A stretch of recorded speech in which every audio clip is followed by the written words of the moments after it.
नमस्कार। विट्ठल भाई Patel inter college Sirathu Kaushambi की ऑनलाइन क्लास में सभी छात्र छात्राओं का स्वागत है।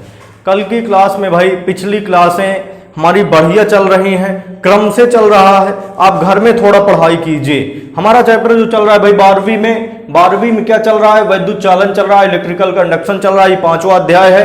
5वें अध्याय के पिछले जितने पहला अध्याय, दूसरा अध्याय, तीसरा, चौथा, 5वां 4 अध्याय बिल्कुल सही तरीके से क्लियर करते आ रहे हैं। उसमें न्यूमेरिकल देख रहे हैं, उनके डेरिवेशन देख रहे हैं पूरी तरह से। तो आपका ये कौन सा चैप्टर है? ये आपका 5वां चैप्टर है। और इसके बाद यहां से जो है इसमें हमने पढ़ क्या लिया था भाई? इसमें पढ़ लिया था, सबसे पहले हमने पढ़ा था वैद्युत धारा। वैद्युत धारा के बाद जो है पढ़ा था क्या भाई? वैद्युत धारा के बाद हमने पढ़ा था श्रांतिकाल और माध्य मुक्त पथ पढ़े थे। ये पहला वीडियो था इस चैप्टर का। और इसके बाद जो है इस चैप्टर का पहला वीडियो था। दूसरे वीडियो में हमने बताया था, इस चैप्टर के दूसरे वीडियो में क्या बताए थे भाई? हमने बताया था अनुगमन वेग की परिभाषा, अनुगमन वेग और वैद्युत धारा में संबंध बताए थे। और इसके बाद जो है जो तीसरा वीडियो था, तीसरे वीडियो में हमने जो है धारा घनत्व बताया था। धारा घनत्व और अनुगमन वेग में संबंध और गतिशीलता की परिभाषा बताए थे। आज ये इस चैप्टर का चौथा वीडियो है। इसमें हमने क्या बताएं भाई? वैद्युत प्रतिरोध शुरू करेंगे। तो वैद्युत प्रतिरोध की चलो परिभाषा पहले नोट कर लेते हैं। किसी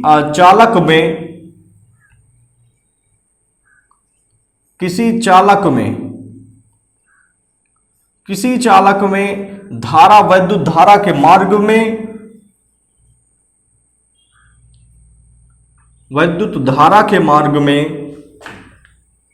किसी चालक में वैद्युत धारा के मार्ग में आने वाली रुकावट को किसी चालक में वैद्युत धारा के मार्ग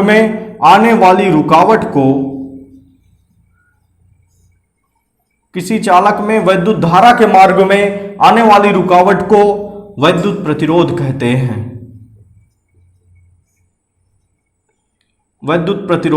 हैं।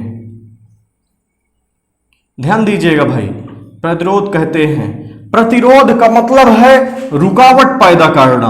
प्रतिरोध का शाब्दिक अर्थ क्या है? रुकावट पैदा करना। वैद्युत की बात है तो वैद्युत धारा के मार्ग में रुकावट। जैसे क्या है, यदि कोई हमारे पढ़ाई में प्रतिरोध उत्पन्न कर रहा है, जैसे हम क्या है कहीं पर बैठ के पढ़ाई कर रहे हैं, ध्यान दीजिएगा, हमारे कॉन्सेप्ट को ध्यान दीजिएगा। हम पढ़ रहे हैं, बैठ के पढ़ रहे हैं और कोई आके हमारा डिस्टर्ब करने लगा, तो क्या किया? पढ़ाई में प्रतिरोध डाल दिया, प्रतिरोध उत्पन्न कर दिया। तो प्रतिरोध का मतलब पढ़ाई के मार्ग में क्या है? रुकावट उत्पन्न हो रहा है, बाधा उत्पन्न कर रहा है। तो यही रुकावट और बाधा क्या कहलाएगी? प्रतिरोध कहलाएगी। तो प्रतिरोध का जो शाब्दिक अर्थ है क्या है? रुकावट है। प्रतिरोध का शाब्दिक अर्थ क्या है? रुकावट है। अर्थात इसकी परिभाषा क्या बनेगी? परिभाषा बनेगी किसी चालक में वैद्युत धारा के मार्ग में, किसी चालक में, जैसे क्या है, ये हमारे पास क्या है? एक तार है। ये एक तार रखी भाई, इसमें क्या है? वैद्युत धारा प्रवाहित हो रही, इलेक्ट्रॉन आगे बह रहे हैं तो वैद्युत धारा इधर की तरफ बह रही है। अब यहां से इसके मार्ग में क्या है? रुकावट हो रही है। रुकावट किन्हीं कारणों से हो सकती है, जैसे इसका मटेरियल ठीक नहीं है, इस तार का क्या है? मटेरियल ठीक नहीं है। तो धारा तो काफी जा रही है, धारा जा रही है, लेकिन यहां से धारा मान लीजिए भेजी जा रही है, यहां से धारा भेजी जा रही है, लेकिन यहां धारा बहुत कम पहुंच पा रही है। बीच में क्या है? रुक जा रही है। तो रुक रही है तो इसका मतलब क्या है? इसका प्रतिरोध अधिक है। प्रतिरोध यदि बिल्कुल कम होगा तो जितनी धारा हम भेजते हैं लगभग उतनी धारा यहां पर पहुंच जाएगी, कोई भी रुकावट नहीं होगी, कोई भी बाधा नहीं उत्पन्न होगी। तो किसी चालक में, ध्यान दीजिएगा भाई, प्रतिरोध का मतलब है, प्रतिरोध का शाब्दिक अर्थ क्या होता है? रुकावट होता है। प्रतिरोध का शाब्दिक अर्थ क्या होता है? रुकावट। तो परिभाषा का इसको परिभाषित कैसे करेंगे? किसी चालक में वैद्युत धारा के मार्ग में, किसी चालक में वैद्युत धारा के मार्ग में जो आने वाली रुकावट है, किसी चालक में वैद्युत धारा के मार्ग में आने वाली रुकावट को ही क्या कहते हैं? वैद्युत प्रतिरोध कहते हैं। किसी चालक में, ये हमारे पास क्या है? ये चालक रखा हुआ है, चालक में वैद्युत धारा बह रही है, वैद्युत धारा आई बह रही है और इसके मार्ग में क्या है? इसके मार्ग में रुकावट उत्पन्न हो रही है। रुकावट को ही हम क्या कहेंगे? प्रतिरोध कहेंगे। तो किसी चालक में वैद्युत धारा के मार्ग में आने वाली रुकावट या आने वाली बाधा ही क्या कहलाती है? वैद्युत प्रतिरोध कहलाती है। किसी चालक में विद्युत धारा के मार्ग में आने वाली रुकावट या आने वाली बाधा ही क्या कहलाती है? वैद्युत प्रतिरोध कहलाती है। ये तो आपकी क्या है? ये थ्योरेटिकल परिभाषा है, सैद्धांतिक परिभाषा। अब एक गणितीय रूप की परिभाषा है, वो उसको देख लेंगे भाई, उससे फार्मूला निकल के आता है हमारा। तो यहां से ध्यान देंगे, पैराग्राफ चेंज करके लिखेंगे कि जब किसी चालक में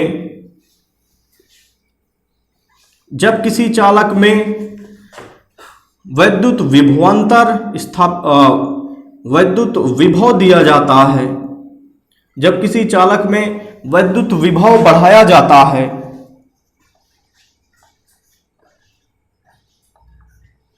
जब किसी चालक में वैद्युत विभव बढ़ाया जाता है तो वैद्युत धारा प्रवाहित होने लगती है। तो वैद्युत धारा प्रवाहित होने लगती है। तो वैद्युत धारा प्रवाहित होने लगती है। तो ध्यान दीजिएगा भाई, जब किसी चालक में वैद्युत विभव बढ़ाया जाता है तो वैद्युत धारा प्रवाहित होने लगती है। वैद्युत विभव तथा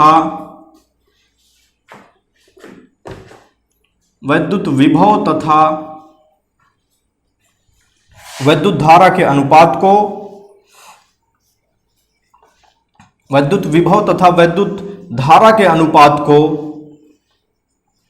वैद्युत विभव तथा वैद्युत धारा के अनुपात को वैद्युत प्रतिरोध कहते हैं। वैद्युत प्रतिरोध कहते हैं। इसे R से व्यक्त किया जाता है।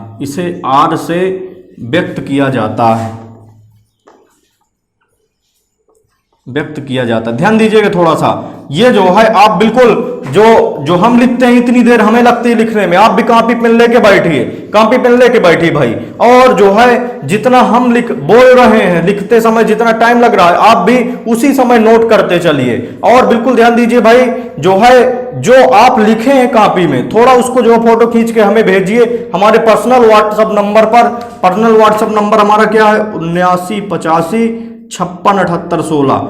इसमें क्या है, इस व्हाट्सएप नंबर पर, इसमें व्हाट्सएप चलता है। इसमें जो है जितनी आप कॉपी बनाए अभी तक उसको भेजिए, हम ये देखें कि आप कुछ कर रहे हैं कि नहीं कर रहे हैं, केवल मुंह जुबानी तो नहीं चल रहा है। तो सभी लोग जो है भाई, जितने भी हम बता रहे हैं कि आप कॉपी बनाइए सही ढंग से, बोर्ड परीक्षा है आपकी, इसमें जो है आप हमारे में जो है भेजिए फोटो खींच के। सभी लोग कुछ जो है ध्यान से देखिए, तो अब आगे बढ़ेंगे तो हमारे पास बनेगा क्या?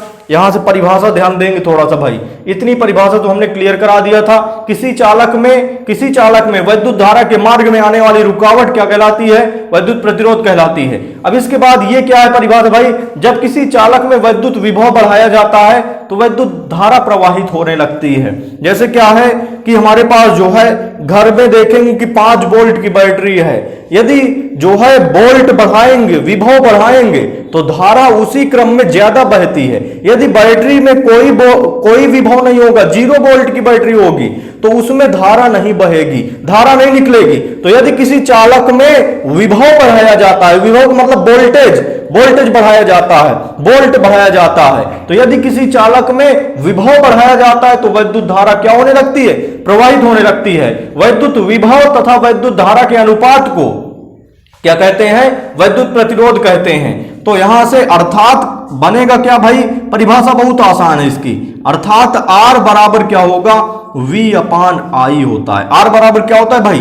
V/I। अर्थात वैद्युत विभव तथा वैद्युत धारा के अनुपात को क्या कहते हैं? हम वैद्युत प्रतिरोध कहते हैं। ये गणितीय रूप की परिभाषा है। यहां से ध्यान दीजिएगा, जब किसी चालक में विभव बढ़ाते हैं तो धारा बहने लगती है, और वैद्युत विभव, चालक में वैद्युत विभव तथा वैद्युत धारा के अनुपात को क्या कहते हैं? वैद्युत प्रतिरोध कहते हैं। वैद्युत विभव तथा वैद्युत धारा के अनुपात को क्या कहते हैं? वैद्युत प्रतिरोध कहते हैं। इसे किससे व्यक्त किया जाता है? R से व्यक्त किया जाता है। ध्यान से देखेंगे भाई, तथा इसका मात्रक ओम होता है। तथा इसका मात्रक ओम ओम का चिन्ह क्या होता है भाई? ये ओम का चिन्ह होता है, ओम होता है, इसका मात्रक ओम होता है, जिसे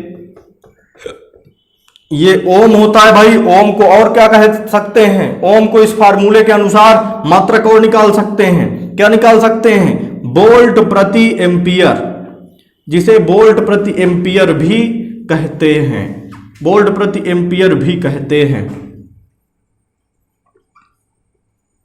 जिसे वोल्ट प्रति एम्पियर भी कहते हैं। ध्यान दीजिएगा थोड़ा सा, इसका मात्रक क्या होता है? ओम होता है। जैसे प्रतिरोध का मात्रक क्या होता है? ओम होता है। और यहां से विभव का मात्रक वोल्ट, और यहां से बटे धारा का मात्रक एम्पियर। तो ओम आपका क्या कहलाएगा? वोल्ट प्रति एम्पियर भी कहलाएगा। तो ध्यान दीजिए, इसका मात्रक, प्रतिरोध का मात्रक ओम भी कहलाता है, और प्रतिरोध का मात्रक वोल्ट प्रति एम्पियर भी कहलाता है। अब चलिए चलते हैं आगे। परिभाषा एक जो है, एक परिभाषा विद्युत प्रतिरोध के बाद आती है, कभी कभार पूछी जाती है परीक्षा में, अति लघु उत्तरी में पूछी जा सकती है परिभाषा, उसका मात्रक पूछा जा सकता है। विद्युत चालकता एक परिभाषा आती है, तो ध्यान से देखेंगे भाई। विद्युत चालकता,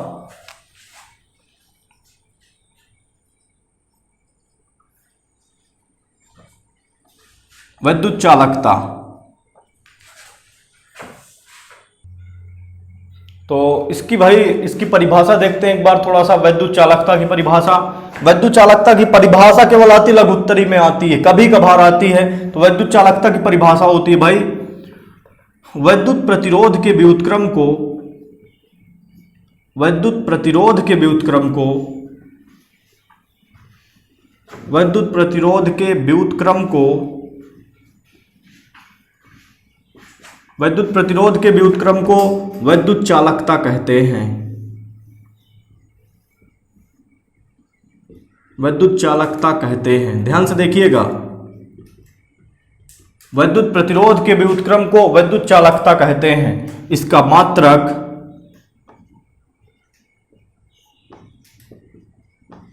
इसका मात्रक मो, अथवा ओम इनवर्स अथवा साइमन होता है। ये पूछ लिया जाता है, तीनों में से कोई एक मात्रक दे दिया जाता है परीक्षा में। कई सन में आया भाई बहुविकल्पी में, मो अथवा ओम इनवर्स अथवा साइमन होता है, अथवा साइमन होता है। ध्यान से देखिएगा, यहां से जो है विद्युत चालकता, प्रतिरोध का उल्टा क्या है भाई? चालकता है। प्रतिरोध, जितना अधिक प्रतिरोध होगा, यदि उसका उल्टा कर दें, चालकता, चालन कितनी है। प्रतिरोध का मतलब रुकावट पैदा करना, चालकता का मतलब प्रवाहित करना, जो है ज्यादा से ज्यादा प्रवाहित करना। तो यहां से विद्युत चालकता इसके नाम से स्पष्ट है, इसके नाम से स्पष्ट है क्या? प्रतिरोध का उल्टा होगा चालकता भाई। तो विद्युत प्रतिरोध के व्युत्क्रम को क्या कहते हैं? विद्युत चालकता कहते हैं। तो यहां से यदि प्रतिरोध का मात्रक ओम होगा, तो प्रतिरोध का उल्टा का मात्रक क्या होगा? चालकता का मात्रक। तो प्रतिरोध का मात्रक ओम, तो चालकता का मात्रक ओम इनवर्स होगा, ओम की घात -1 होगा। तो यहां से जो है इसका मात्रक, तीन मात्रक होते हैं। इसका मात्रक क्या होता है? मो होता है, ओम इनवर्स होता है, अथवा क्या होता है? साइमन होता है। इसकी वीमा कभी कभार पूछ ली जाती है भाई। तो यहां से जो है विद्युत प्रतिरोध का जो है, जो उल्टा है, व्युत्क्रम है, वो क्या कहलाता है? विद्युत चालकता कहलाती है। तो विद्युत चालकता बराबर होगा, विद्युत चालकता बराबर 1 क्या होगा? विद्युत प्रतिरोध, 1 विद्युत प्रतिरोध। ध्यान से देखिएगा, यहां से 1 विद्युत प्रतिरोध। तो इसकी परिभाषा को कैसे परिभाषित करेंगे? यहां से विद्युत प्रतिरोध के व्युत्क्रम को, ये विद्युत प्रतिरोध हो, विद्युत प्रतिरोध का व्युत्क्रम 1 विद्युत प्रतिरोध। जैसे यक्ष का व्युत्क्रम 1/x होता है, भिन्न पलट जाए तो यदि, तो यहां से विद्युत प्रतिरोध के व्युत्क्रम को क्या कहते हैं? विद्युत चालकता कहते हैं। तो विद्युत चालकता की यदि वीमा निकालें, तो विद्युत चालकता की वीमा बराबर 1 विद्युत प्रतिरोध की वीमा। तो मात्रक आपको ध्यान रखना है, 2 मात्रक, तो तीनों मात्रक वैज्ञानिकों के नाम के आधार पर है भाई। पहला मात्रक क्या है आपका? पहला मात्रक है आपका मो है, इसका मात्रक मो होता है, ओम इनवर्स होता है, और क्या होता है? साइमन होता है। तो चलिए देखते हैं, यहां से हमें विद्युत प्रतिरोध की वीमा देखना है। विद्युत प्रतिरोध वीमा शायद छूट गई थी, अभी पिछले यही टॉपिक हुआ था आपका पहले। तो विद्युत प्रतिरोध की वीमा देख लेते हैं। विद्युत प्रतिरोध को R से व्यक्त करते हैं, आर बराबर क्या होता है, वी अपान आई होता है। तो आर की वीमा बराबर विभव वी की वीमा बटे आई की वीमा। तो वी बराबर एक फार्मूला और क्या जानते हैं, वी बराबर डब्ल्यू अपान क्या होता है, क्यू जीरो होता है। वी बराबर क्या होता है, डब्ल्यू अपान क्यू जीरो, और आई उसी प्रकार रखा है तो इनटू में क्या रख लिया, आई रख लिया। तो आर बराबर वी अपान आई, वी क्या है, विभव, विभव वी बराबर W upon Q zero into I होता है। तो अब आर की वीमा ध्यान से देखिएगा भाई, आर की वीमा बराबर हो जाएगा डब्ल्यू कार्य की वीमा।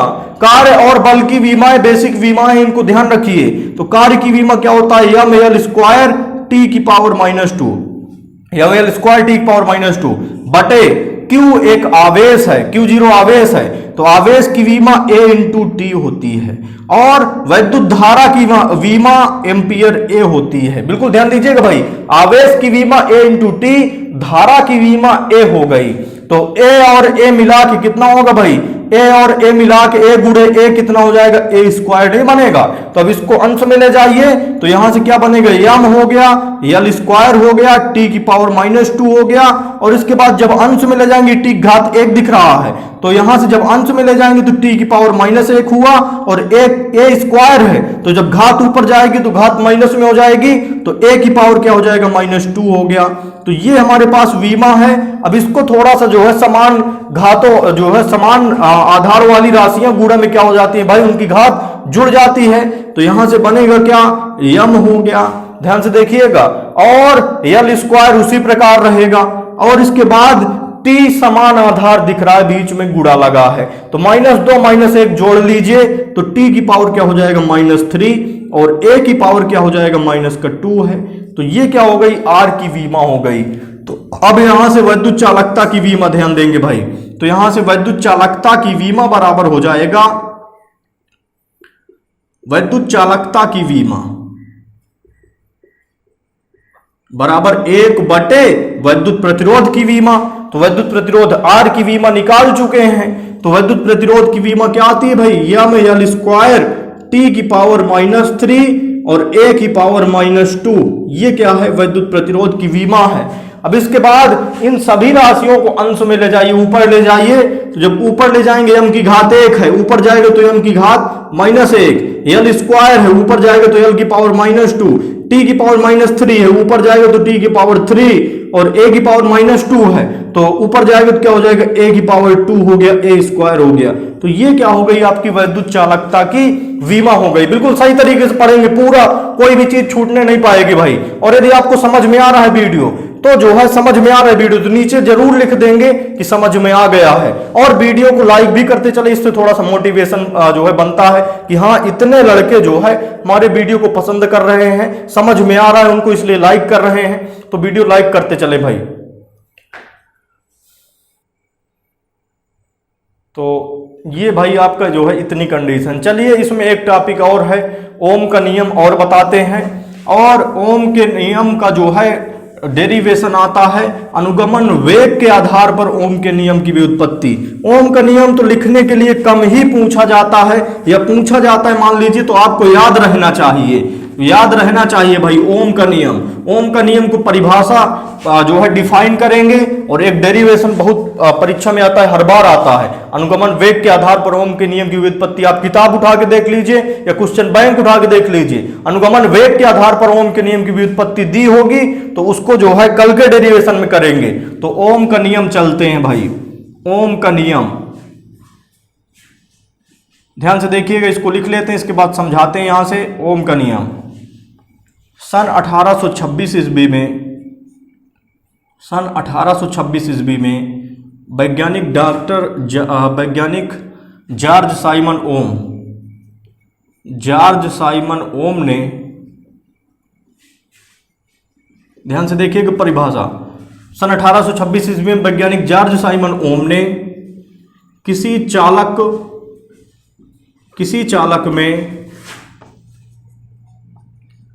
चालक में लगाए गए विभवांतर तथा किसी चालक में लगाए गए विभवांतर तथा किसी चालक में लगाए गए विभवांतर तथा किसी चालक में लगाए गए विभवांतर तथा उसमें प्रवाहित धारा के संबंध में, उसमें प्रवाहित धारा के संबंध में, उसमें प्रवाहित धारा के संबंध में एक नियम दिया। धारा के संबंध में एक नियम दिया, एक नियम दिया। इस नियमानुसार, इस नियमानुसार, इस नियमानुसार अब मेन परिभाषा आएगी भाई।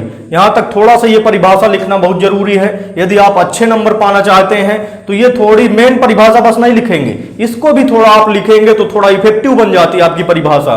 तो यहां से जो है ये ध्यान दीजिएगा, एक बार परिभाषा लिख लें, इसके बाद देखते हैं, चाहे इसको समझ लीजिए। ओम क्या है? वैज्ञानिक ओम ने क्या निकाला? वैज्ञानिक ओम ने, हमने बताया था कि यदि जो है विभवांतर स्थापित करेंगे चालक में तो धारा क्या है?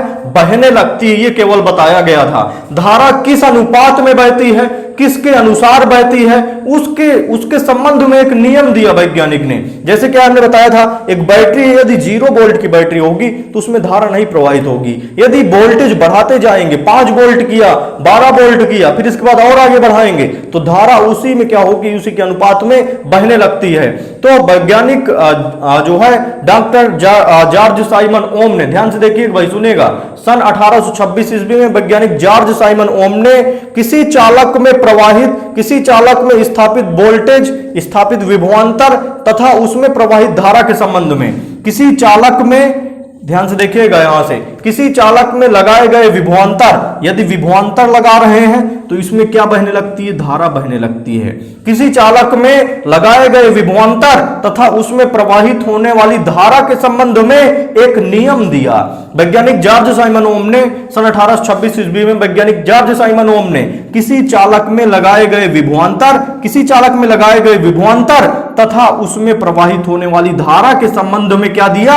एक नियम दिया। इस नियमानुसार क्या बनेगा? इस नियमानुसार हमारे पास मेन आपका स्टेटमेंट आता है भाई। तो इस नियमानुसार यदि किसी चालक की, यदि किसी चालक की भौतिक अवस्थाओं में, यदि किसी चालक की भौतिक अवस्थाओं में,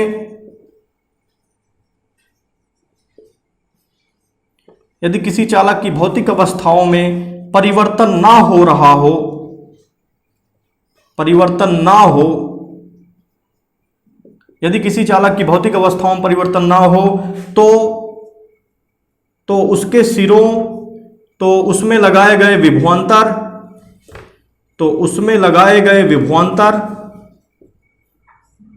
तो उसमें लगाए गए विभवांतर तथा, तो उसमें लगाए गए विभवांतर तथा उसमें प्रवाहित धारा, तथा उसमें प्रवाहित धारा, तथा उसमें प्रवाहित धारा का अनुपात, धारा का अनुपात नियत होता है। अनुपात नियतांक होता है, यह नियत होता है, नियत होता है। ध्यान दीजिएगा भाई, उसमें लगाए गए विभवांतर V, विभवांतर को V से व्यक्त करेंगे और उसमें प्रवाहित धारा, धारा को I से व्यक्त करेंगे। V और I का जो अनुपात है वो क्या होगा? नियत होगा। अर्थात यहां से क्या बनेगा? ध्यान से देखेंगे थोड़ा सा। अर्थात जो विभवांतर V है और धारा I है, इसका जो अनुपात होगा वो क्या होगा? नियतांक होगा, नियतांक होगा। तो इसकी परिभाषा क्लियर कर ले रहे हैं, इसके बाद चल रहे हैं भाई। तो सबसे पहले शुरुआत से चलते हैं। ओम का नियम। ओम का नियम क्या है? सन 1826 ईस्वी में वैज्ञानिक जॉर्ज साइमन ओम ने, सन 1826 ईस्वी में वैज्ञानिक जॉर्ज साइमन ओम ने किसी चालक में लगाए गए विभवांतर, किसी चालक में विभवांतर लगा रहे हैं, किसी चालक में लगाए गए विभवांतर तथा उसमें प्रवाहित धारा के संबंध में, उसमें प्रवाहित विद्युत धारा के संबंध में एक नियम दिया। इस नियमानुसार क्या है? यदि किसी चालक की भौतिक अवस्थाओं में परिवर्तन ना हो, भौतिक अवस्था का मतलब क्या है भाई? इसकी लंबाई नहीं बदलनी चाहिए, इसका क्षेत्रफल नहीं बदलना चाहिए, इसमें का ताप नहीं बदलना चाहिए और इसका द्रव्यमान नहीं बदलना चाहिए। जो भौतिक भौतिक राशियां हैं, भौतिक राशियों में यदि परिवर्तन ना हो, लंबाई, द्रव्यमान और इसके बाद ताप हो गया और यहां से जो है क्षेत्रफल हो गया, इनमें यदि परिवर्तन ना हो तो उसके सिरों में उसके जो है उसमें लगाए गए विभवांतर V तथा धारा I, उसमें प्रवाहित धारा I का अनुपात क्या होता है, नियत होता है। तो ध्यान से सुनिएगा एक बार परिभाषा, और ध्यान से सुनेंगे बड़े आराम से जो है आपकी क्लियर हो जाएगी परिभाषा। तो ध्यान देंगे भाई, परिभाषा क्या होगी एक बार सुनेंगे शुरुआत से। ओम का नियम। सन 1826 ईस्वी में वैज्ञानिक जॉर्ज साइमन ओम ने किसी चालक में लगाए गए विभवांतर तथा उसमें प्रवाहित धारा के संबंध में एक नियम दिया। इस नियमानुसार क्या होगा, इस नियमानुसार यदि किसी चालक की भौतिक अवस्था में परिवर्तन ना हो, यह लिखना बहुत जरूरी है, यदि ये लाइन आप नहीं लिख रहे तो आपका ओम का नियम गलत है। यदि किसी चालक की भौतिक अवस्था में परिवर्तन ना हो तो उसमें लगाए गए विभवांतर तथा उसमें बहने वाली धारा का अनुपात नियत होता है। यदि किसी चालक की भौतिक अवस्था में परिवर्तन ना हो, यदि किसी चालक की भौतिक अवस्था मतलब लंबाई, द्रव्यमान, ताप, क्षेत्रफल इत्यादि में परिवर्तन ना हो, यदि किसी चालक की भौतिक अवस्था में परिवर्तन ना हो तो उसमें लगाए गए विभवांतर तथा उसमें प्रवाहित धारा का अनुपात क्या होता है, नियत होता है। अर्थात V/I बराबर क्या होगा, नियतांक होगा। चूंकि हम जानते क्या है भाई, चूंकि यहां से जो है प्रतिरोध की परिभाषा से क्या जानते थे, प्रतिरोध की परिभाषा से, ध्यान से देखेंगे भाई, प्रतिरोध की परिभाषा से क्या जानते थे, प्रतिरोध की परिभाषा से V/I बराबर R था। अभी पिछली परिभाषा पढ़े थे प्रतिरोध की, V/I बराबर क्या था, R था। इसलिए क्या बनेगा, V/I के स्थान पर V/I बराबर क्या लिख देंगे, बराबर हमारे पास R है। ध्यान से देखिएगा, V/I बराबर क्या होता है, इसके स्थान पर क्या कह सकते हैं, R कह सकते हैं। और बराबर क्या है, ये क्या है, आपका नियतांक है, ओम की नियम से नियतांक है। तो यहां से जो है ये मेन रूप से क्या निकल के आता है, नियम निकल के आता है। V/I बराबर R कह सकते हैं, बराबर क्या कह सकते हैं, नियतांक कह सकते हैं। तो ये ओम का नियम हो गया भाई। कल की क्लास, आज की क्लास भी काफी महत्वपूर्ण थी। इसमें से क्वेश्चन आते हैं परीक्षा में, अति लघु उत्तरी में, और मात्रक पूछ लिया जाता है, ओम का नियम पूछ लिया जाता है कभी कभार। कल का डेरिवेशन काफी महत्वपूर्ण है। कल का डेरिवेशन रहेगा भाई अनुगमन वेग के आधार पर ओम के नियम की व्युत्पत्ति। तो जो है यदि आपको जो है बढ़िया समझ में आया है, ये क्लास बढ़िया समझ में आई है, तो नीचे कमेंट में लिखेंगे समझ में आ गया है, और वीडियो को साथ में क्या कर देंगे, लाइक कर देंगे। और यदि कुछ लड़के भाई हमारा चैनल विट्ठल भाई पटेल नए लड़के देख रहे हैं, बाहरी लड़के देख रहे हैं, तो चैनल को भाई सब्सक्राइब कीजिए। सब्सक्राइब करने से क्या है, आपको वीडियो रेगुलर जो है लगातार मिलते रहेंगे।